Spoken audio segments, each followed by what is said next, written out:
Die kruisboodskap is die krag van God. 1 Korintiërs 1, vandag vers 18 tot 20. Die boodskap van die kruis is immers dwaasheid vir diegene wat verlore gaan. Maar vir ons wat verlos word, is dit die krag van God. Want daar staan geskryf, ek sal die wysheid van die wyses tot niet maak en die insig van die verstandiges verwerp. Waar is die wyse man? Waar die skrifkenner? Waar die redevoerder van hierdie wêreld? Het God dan nie die wysheid van die wêreld dwaasheid laat word nie? Daar is fundamenteel net twee groepe mense op aarde. Die wat verlore gaan of die wat verlos word. Dit maak nie saak watter taal, watter ras of geslag jy is nie, jy val in een van hierdie twee kategorieë. Alle mense oor alle eeue val in een van hierdie twee kategorieë. Die eerste groep, sê die apostel, die wat verlore gaan, hulle beskou die boodskap van die kruis as dwaasheid.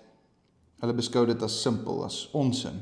In ander woorde, die wat verlore gaan, kan nie sin maak van die feit dat daar 'n gekruisigde man kan wees wat ons verlosser is nie. Hulle kan nie verstaan, en dit maak nie vir hulle sin, sonder die insig van die Heilige Gees, dat 'n gekruisigde held, een wat doodgaan, juis vir ons die lewe gee nie. Dat een wat oënskynlik verloor, veroorsaak dat ons wen nie. In wêreldse terme, in die konteks of in die wêreldbeskouing van die wat verlore gaan, is dit 'n boodskap wat net hoegenaamd nie sin maak nie. Dit klop nie vir hulle nie. En buitendien beskou die wat verlore gaan ook die verkondiging, die prediking, hulle beskou dit as uiters oneffektief, vervelig en simpel. In die aard van die saak so, want die prediking gaan oor die boodskap van die kruis. So dis vir hulle een groot, simpel, absurde storie. Maar die ander groep, ons, sê die apostel Paulus, ons wat verlos word, die tweede groep, hulle beskou weer die boodskap van die kruis as die krag van God. Die apostel Paulus sê die krag van God lê opgesluit nie in die wysheid van woorde, soos in die vorige vers nie. Dit lê nie opgesluit in die wysheid van hierdie wêreld of elegante spraak of woordgebruik nie, maar die krag van God lê in die boodskap van die kruis. Nou let gou mooi daarop voor ons verder ingaan op hierdie verse. Die apostel Paulus sê dit is vir ons wat verlos word. Hier is 'n proses wat besig is om te gebeur. Dit is nog nie afgehandel nie. In hierdie proses van redding, in hierdie proses waar God besig is met ons, is die verkondiging van die kruis iets wat 'n sentrale rol speel. Dit speel die sentrale rol. Die krag van God is die sentrale krag, is die enigste krag wat ons enigstens verlos en kan verlos. Daar is, in ander woorde, geen verlossing sonder die boodskap van die kruis nie. En die wat verlos word, besef dit en bevorder dit.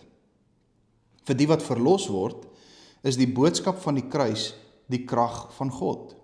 Dit beteken, die evangelie is vir ons wat verlos word, nie net inligting oor God nie. Dit is nie net goeie advies vir jou geestelike lewe of enigiets van die aard nie. Dit is die krag van God. En Paulus sê dit ook elders in Romeine. Dit is God wat deur hierdie boodskap red. Die kruis van Christus het ons gered, is besig om ons te red en sal ons red. En Paulus bevestig of hy staaf alles wat hy nou hier gesê het, deur aan te haal uit die Ou Testament. Hy haal aan uit Jesaja, hoofstuk 29, vers 14. Kyk na die woord wat hy gebruik, hy sê want. In ander woorde, die vorige stelling, die feit dat die verlorenes die evangelie beskou as dwaasheid en ons wat verlos word dit beskou as die krag van God, dit self, hierdie stelling op sigself, is nie 'n stelling wat Paulus in sy eie wysheid maak nie. Wat doen hy? Dit berus op dit wat God reeds bekend gemaak het, die wysheid van God. Dit berus op dit wat hy in die skrif sê. So Paulus sê, die wysheid wat God reeds aan ons bekend gemaak het, die openbaring van God, dit wat in die skrif staan, die profesie van Jesaja, sê alreeds vir ons wat ek nou hier vir julle sê. God sê, Ek sal die wysheid van die wyses tot niet maak, ek sal die insig van die verstandiges verwerp. So dis duidelik dat God nie net die wêreldse wysheid afkeer nie, maar die wêreldse wysheid staan onder God se oordeel. God oordeel daaroor. En om alles te beklemtoon wat Paulus tot dusver gesê het, verwys hy nou na die stereotypiese slim mense in die samelewing. Dit is in vers 20. Waar is die wyse man? Waar is die skrifkenner? Waar is die redevoerder? En elke een van hierdie is 'n retoriese vraag om te sê, dit maak nie saak wie die wêreld beskou as slim en wys of wie die meeste insig of wat ook al nie. Die punt is dat nie een kundige, nie een wêreldse wyse, nie een filosoof kan deur eie kundigheid of vindingrykheid tot die kennis van verlossing kom nie. Die apostel Paulus sê, het God dan nie die wysheid van die wêreld dwaasheid laat word nie? So die wêreld, kom ons sê anders, die wat verlore gaan, hulle beskou die boodskap, hulle beskou die evangelie as dwaasheid. Maar Jesaja en Paulus sê, God beskou die wysheid van die wêreld as dwaasheid. En meer nog, God laat dit dwaasheid word. So hier's 'n proses aan die gang. God is besig in hierdie wêreld, nie net besig aan die een kant om ons te verlos nie, deur die krag van die kruis nie, die krag van die boodskap van die kruis nie, maar aan die ander kant is hy besig ook om die wysheid van die wêreld dwaasheid te laat word. Kom ons hou hierdie gedagte hier vas vandag. Niemand kan homself in die hemel in redeneer nie. Jy kan nie deur middel van jou eie vermoë of kundigheid of slimmigheid jouself opklim of ophuis sodat jy voor God geregverdig kan word nie. Niemand kan homself regverdig deur een of ander filosofiese redenasie nie. Daar is geen redding vir die slimste professor nie.